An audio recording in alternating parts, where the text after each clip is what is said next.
നമ്മൾ ഇന്ന് ചെയ്യാൻ പോകുന്നത് റവയും പാലും പഞ്ചസാരയും മാത്രം വെച്ച് തയ്യാറാക്കാൻ പറ്റുന്ന സിമ്പിൾ ആയിട്ടുള്ള റവ ലഡു ആണ് ചെയ്യാൻ പോകുന്നത്. അതിനായിട്ട് നമ്മൾ 1/2 കപ്പ് പഞ്ചസാര എടുത്തു, നല്ല രീതിയിൽ പൊടിച്ച് മാറ്റി വെച്ചു. 2 പ്രാവശ്യമായിട്ട് നമ്മൾ പഞ്ചസാര ഇട്ട് കൊടുക്കുന്നത്. 1 കപ്പ് റവ എടുത്തു. 1 കപ്പ് റവയിലേക്ക് തിളപ്പിച്ച് ആറ്റിയ പാലാണ് നമ്മൾ ഉപയോഗിക്കുന്നത്. 1 ഗ്ലാസോളം പാല് നമ്മൾ എടുക്കുന്നുണ്ട്. ചപ്പാത്തിക്ക് കുഴയ്ക്കുന്നതിലും കുറച്ചുകൂടി ലൂസായിട്ട് വേണം നമുക്കിത് കുഴയ്ക്കാൻ. അതിലേക്ക് നമ്മൾ 1/2 കപ്പോളം പൊടിച്ചു വെച്ചിട്ടുള്ള പഞ്ചസാരയുടെ പകുതി നമ്മൾ ഇപ്പോൾ ഇട്ട് കൊടുത്തു. നല്ല രീതിയിൽ മിക്സ് ചെയ്യാണ്. അതിലേക്ക് അല്പം ഗീ ഒഴിച്ചു കൊടുത്തു, നല്ലൊരു ഫ്ലേവറിന് വേണ്ടി നെയ്യും കൂടി ഒഴിച്ചു കൊടുത്ത് നമ്മൾ നല്ല രീതിയിൽ മിക്സ് ചെയ്യാണ്.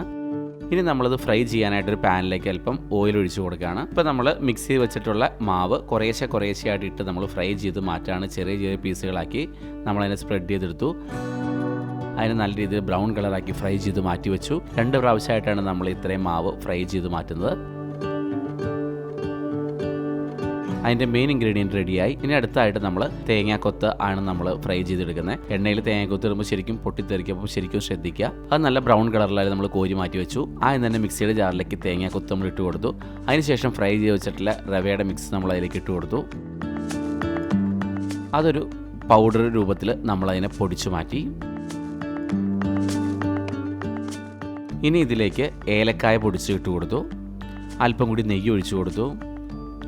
പഞ്ചസാര പൗഡറാക്കിയത് ബാക്കിയുള്ളത് കൂടി ഇട്ട് കൊടുത്തു. ഗാർണിഷിനായിട്ട് ടൂട്ടി ഫ്രൂട്ടി ഇട്ട് കൊടുത്തു. ഇതിൽ ഗാർണിഷ് വേണമെന്നുണ്ടെങ്കിൽ നമുക്ക് കാഷ്യൂട്ടും കിസ്മിസും ജസ്റ്റ് നെയ്യിലൊന്ന് സോട്ട് ചെയ്തിട്ട് നമുക്ക് ഇതിലേക്ക് ഇടാം. പായസത്തിനൊക്കെ ചേർക്കുന്ന പോലെ ഒരു കടിക്കാവുന്ന ഒരു ദൂടി കൂടി ശരിക്കും ഇതിൽ കിട്ടും. ഇതിൽ ബദാമൊക്കെ നമുക്ക് ഈ സമയത്ത് യൂസ് ചെയ്യാം. മിൽക്ക് മെയ്ഡ് നമ്മൾ ഉപയോഗിക്കുന്നുണ്ട്, അത് ഓപ്ഷണലാണ്, അതിൻ്റെ ആവശ്യമില്ല. അതൊരു ബോൾ പരുവത്തിലാക്കാവുന്ന രീതിയിൽ നമ്മളതിനെ മിക്സിങ് തയ്യാറാക്കി മാറ്റി വയ്ക്കുക.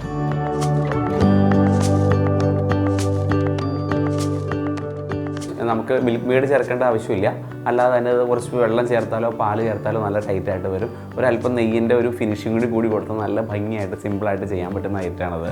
ഇതിൽ വേണമെങ്കിൽ തേങ്ങ നമുക്ക് ചിരണ്ട് ചേർത്താലും നല്ല കോട്ടിംഗ് ആയിട്ട് തന്നെ വരും. അല്പം കൂടി പാൽ ഒഴിച്ചു കൊടുത്ത് നമ്മളിതിൽ ലൂസാക്കുന്നുണ്ട്. പാലും വെള്ളവുമാണ് നമ്മളിതിലേക്ക് ഒഴിച്ചു കൊടുക്കുന്നത്. ഇനി നമ്മൾ അല്പം കൂടി വെള്ളം ഒഴിച്ചു കൊടുക്കുന്നുണ്ട്. ഒരു ബോൾ പരുവത്തിന്, അതായത് ജസ്റ്റ് ഒരു ബോൾ ഫിനിഷിങ്ങോട് കൂടിയ ബോൾ റെഡി ആവുന്ന രീതിയിലാണ് നമ്മൾ മിക്സ് തയ്യാറാക്കിയിരിക്കുന്നത്. ഇപ്പോൾ ഒരു ബോൾ പരുവത്തിലാക്കി മാറ്റുക. ഒരു അല്പം നെയ്യ് കൂടി തടവി കൊടുത്ത് നല്ല ഫിനിഷിങ്ങോടുകൂടി ലഡു നമുക്ക് കിട്ടും.